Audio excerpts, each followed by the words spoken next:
Good morning. We'd like to welcome you to another edition of the Sunday School Review. This week's lesson is entitled, A Just King is Born. And this lesson is taken from Matthew, the 2nd chapter, verses 1 through 12. Now, let's begin reading in verse 1.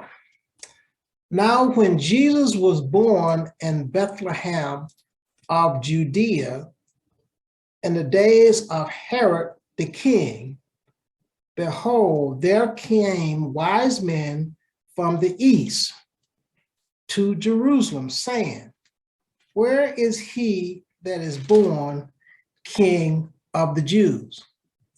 For we have seen his star in the east and are come to worship him. Now, let's discuss these first two verses here. We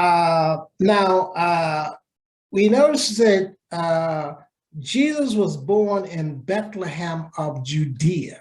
Now, this is important because this tells us exactly which Bethlehem, because there were another Bethlehem. So it identifies this as Bethlehem of Judea. Now, this was in the days of Herod the king. Now, this Herod was an angry, ruthless king. Now, he had his sons killed, his wife killed, his uncle killed, in other words, anybody that that he didn't like, he would have killed. Okay, so he was a ruthless king.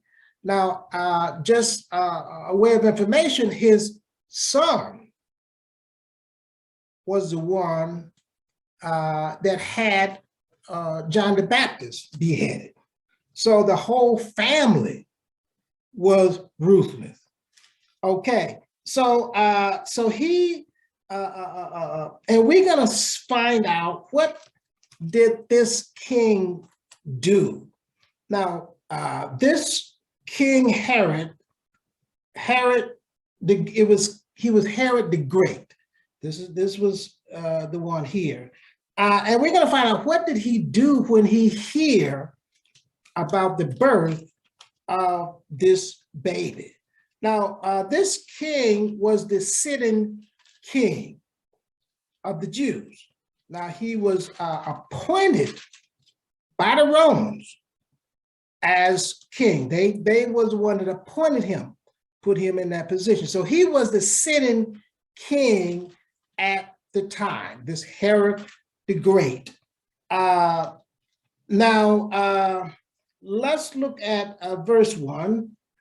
We see there came wise men from the east to Jerusalem. Now, exactly where, there's speculation, Persia or some other place, but there were wise men that traveled a long distance coming from the east. And now let's talk about something else. Now, there's a question that's asked, how many wise men? And some people speculate that there was 3, and probably that's because of the 3 types of gifts that were given that we're going to talk about later in the lesson. But the scripture is silent as to how many wise men there were. Okay, so now the wise men had a question. Now, the wise men were considered astrologers, those that studied the stars, okay? And they were called other names, I think magi or other names too, but they were one that studied astrology or studied the stars. And they had a question, is in verse 2, saying, where is he that is born King of the Jews? So we have seen the star in the east. Now, this is something unique because first of all, they saw a star. And this, there had to be some uniqueness about this star. Okay, they recognized that this star was unique. And the star symbolized the birth of the true star, the birth of Christ. There was something unique about this that they saw, and they said, and they were inquiring about this. Let's go to 3. Now, this is when Herod hears the news of people in his city looking for a child, okay? When Herod, the king, had heard these things, he was troubled, and all Jerusalem with him. Now, as I said, Herod is the sitting king. When he heard about this, he was troubled, and all the city with him. Now, and no doubt, the city was troubled because they knew this man's reputation. So we have a ruthless king that's on the throne. There's no telling what he's going to do. So yeah, the whole city was troubled along with him, because they was in fear, probably that, I don't know what this man is going to do. Because as I say, he had his sons killed, had his wife killed, he had his uncle killed. He was ruthless. So there's no telling what he's going to do. So the whole city was troubled with him. And number 4, verse 4, and when he had gathered all the chief priests, not just the high priest, the chief priest, this is plural, and scribes. Now the scribes are the experts in the law, okay? He gathered all the chief priests and scribes of the people together and demanded of them where Christ should be born. Now, okay, it's one thing to note here. Now, when he said where Christ, now Herod, yes, he was ruthless, but he knew some things. He knew, he was able to ascertain that this child that's born is a Christ. He said, this is what he said. He demanded of them where Christ should be born. Now he didn't demand that to worship him. You know, the wise men were coming to worship him. That's not why Herod demanded that. But he gathered the chief priests and the scribe, that is experts in law, and asked them where Christ, not the baby, where Christ should be born. And verse 5 is interesting that they had to answer. It's strange. They had to answer, but we know they didn't honor him, but they had to answer. And they said unto him, in Bethlehem of Judea. They told him exactly. They didn't say, well, Bethlehem. Well, which Bethlehem? Bethlehem of Judea, for thus it is written by the prophets. So they had the answer. They knew where the Christ should be born. They told him straight up, in Bethlehem of Judea, for it is written in the prophets. And verse 6, and they go on to explain, and thou, Bethlehem, in the land of Judah, art not the least among the princes of Judea, for out of thee shall come a governor, or a leader, that shall rule my people Israel. Now, this is what they told him. That is, this is what they told the sitting king, that is Herod the Great. Okay, as I said, for they knew the answer, but as I said, they failed to acknowledge him, they failed to worship him. Now let's go to verse 7. Then Herod, when he had privately called the wise men. Now he called the priests, the chief priests. As I said, this is plural. This is not just one chief priest. This is chief priests and scribes. He called them publicly. It was not now. In verse 7, it says, when he had privately called the wise men. So he called them secretly, privately, and inquired of them diligently what time the star appeared. Now, he was trying to ascertain the age of this child. So he called them privately and asked them, demanded of them, what time did the star appear, as to ascertain his age.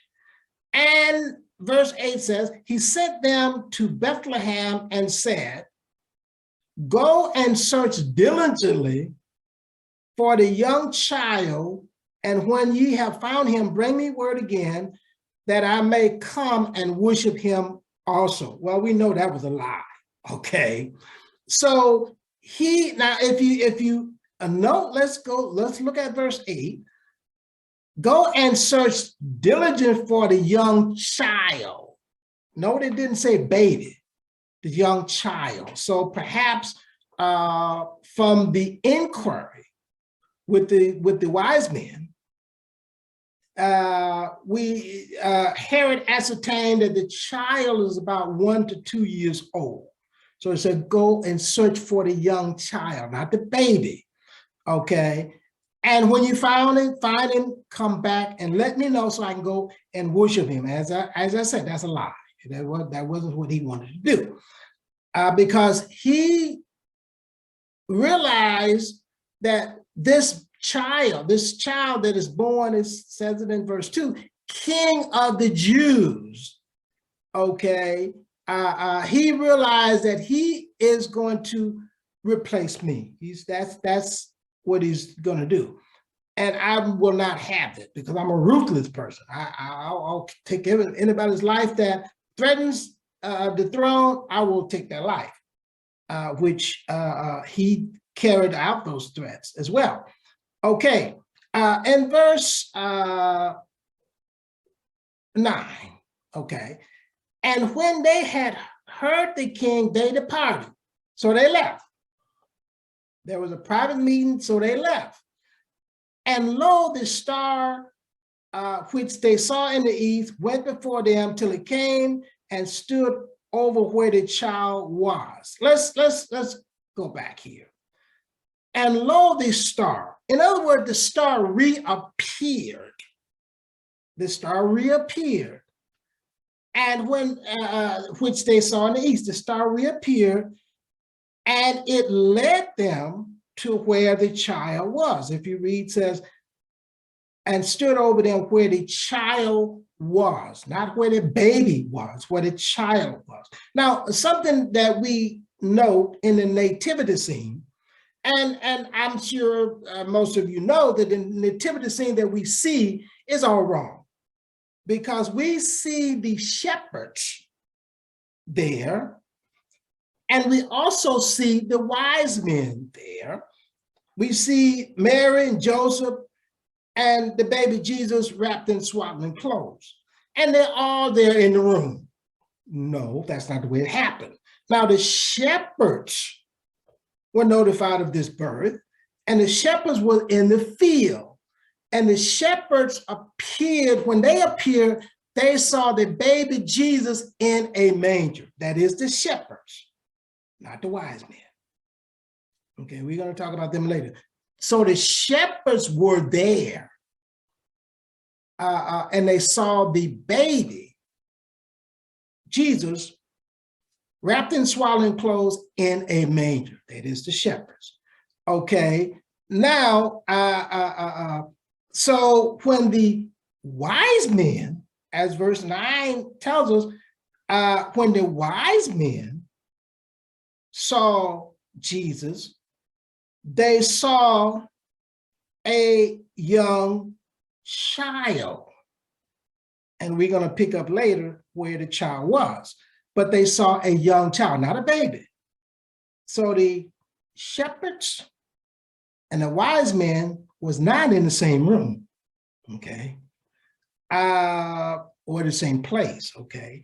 Now, so the star reappeared and led them to where the child was. In verse 10, when they saw the star, they rejoiced with exceedingly great joy. As I said, the star reappeared and led them to where the child was. Let's go to verse 11. And when they had come into the house, it didn't say when they had come into the barn, okay? When they had come into the house, they saw the young child with Mary, his mother, and fell down and worshiped him. So, first of all, when they saw him, he was in a house, not a barn or a manger, okay? And they did not see a baby, they saw a young child. Now, they did do what they said they wanted to do. They did fall down and worship him because that's what they wanted to do. They fell down and worshiped him, and they had opened their treasures, and they presented them with gifts, gold, frankincense, and myrrh. Now, and this is perhaps where people say there were 3 wise men, as I said, but the scripture is silent on that. And this is where they may get confused, is that there were 3 types of gifts that were presented. Okay, the scripture doesn't tell us how many wise men there were, but they did fall down and worship him, and they opened up their gifts, and they presented him gifts of gold, frankincense, and myrrh. And each one of these gifts has a special significance here. That is the 3 gifts. The gold is represents royalty. The frankincense and myrrh is a type of some are used for perfume and even for embalming. So they represent certain aspects of Jesus' life. The fact that he's going to die, give his life as a sacrifice for sin. Okay, so all of this is represented in the 3 types of gifts that is presented to Jesus. Okay, now let's go now to verse 12. Now, after the wise men did find Jesus, the star reappeared and led them to where the child was. They worshiped him, and for probably practical purpose, they was going to go back to Herod and tell him where the child was, as Herod had demanded that they do. Now, the wise men probably had no idea of Herod's plan, but God knew. And and verse 12 said, and God warned them, and being warned in a dream, that they should not return to Herod. They departed there into their own country another way. So God protected the child because Herod's motives was not pure. His motives was not to worship him, that is Christ, that was born the true king, the true descendant of David. Now, Herod was called a Edomite. He was from the line of Esau. Now, David is from the line of Jacob. And we know that there was a problem between Esau and Jacob. Now, the true rightful heir is going to sit on the throne. Now, as we know, this child here is a baby. Well, he's a child, but yet that this king, the subject is a just king, is born that is gonna rightfully inherit the throne of David. Because right now it's being occupied by a ruthless king from the line of Esau, the Edomite. And as I say, he's a ruthless person. But this king, from the line of Jacob, is going to sit on the throne. So in this particular lesson, a just king is born, and he is going to be rightful. He's a rightful heir to the throne of David. And this king, this sitting king, is upset about this. And this is our lesson today. A just king is born. We'd like to thank you for watching today. We ask you to join us next week for another edition of the Sunday School Review. Thank you.